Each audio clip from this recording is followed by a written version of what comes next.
Hey, Chriselle. Hi. Welcome back, everybody. Welcome back. This is episode 6 Yes. of the Galatians 6:2 podcast, Yep. where compassion meets conversation, Yes. the halfway point. We are Chriselle. halfway there, Oh, living on a boy. prayer. That's good. That's good.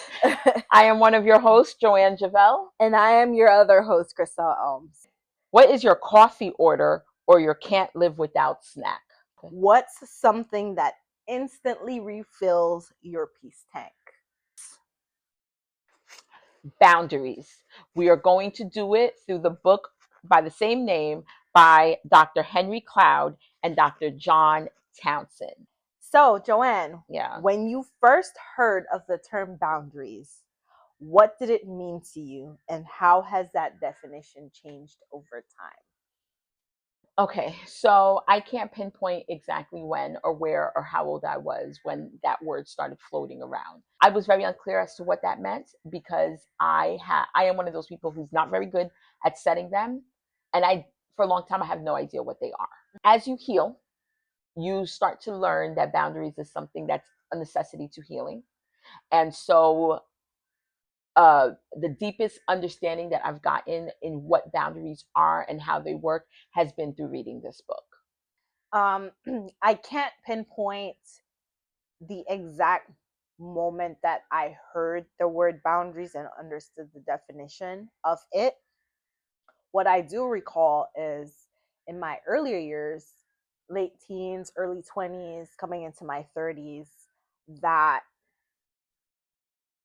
you could say I had very loose boundaries. And it took me moving to Florida several years ago, being very intentional about healing, being very intentional about self-improvement and growth, and growing through this process of, going to therapy, going back to therapy, Yeah. and getting self-help books. And I discovered this book on boundaries. Thank you. We did name our podcast the Galatians 6:2 podcast, Mhm. and that is straight from the Bible, of course. And it's carry each other's burdens, and that way you fulfill the laws of Christ. Since we've named our podcast that scripture keeps following me. One of my favorite scriptures in the Bible, reason being, I think it just tells us that we have responsibility. It tells us about treating each other, how to treat each other, and to be there for each other. Right. So we know what Galatians 6:2 says, but he begins it by explaining that we are responsible to others and for ourselves. Keep that in mind.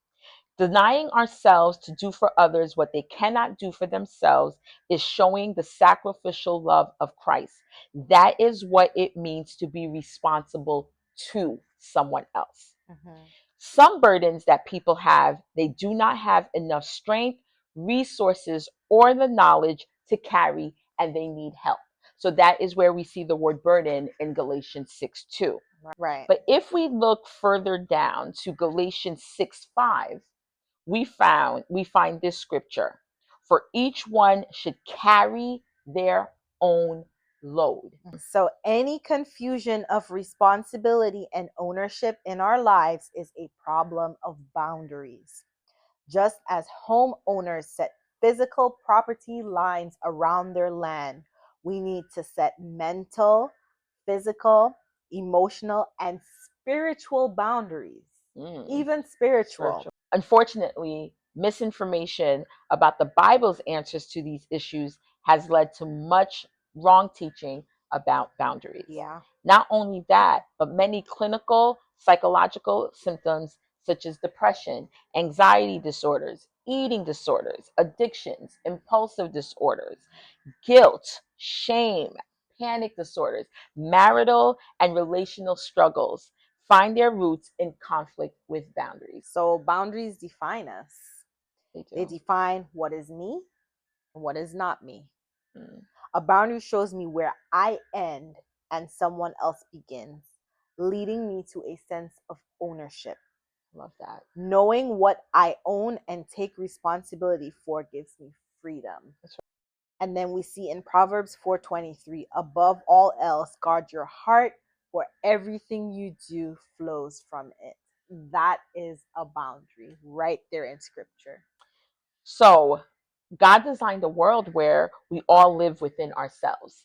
That is, we inhabit our own souls and we are responsible for the things that make up us.